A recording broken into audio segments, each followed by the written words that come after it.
la línea es prácticamente la misma, paisaje, lo único que he incorporado ha sido un poco de retrato, que lo tenía dejado y ahora he vuelto a pillarlo, a cogerlo otra vez. Esa es la única.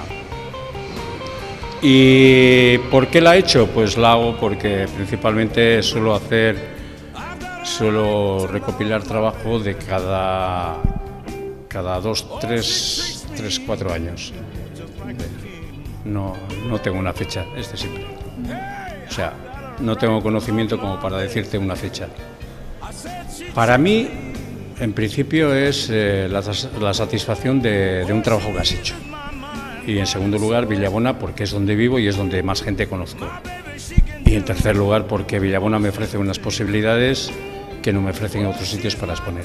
Hay mucho paisaje de aquí porque, a ver, si hago una exposición de paisajes, lo que principalmente quiero es que el que viene a ver la exposición reconozca lo que ve. Eso es lo que más me interesa en un principio, que reconozca lo que ve. Y entonces, pues para mí ya es positivo. Yo puedo pintar un paisaje, que los hay muy bonitos de otra parte, porque viajo bastante, pero no me dice nada.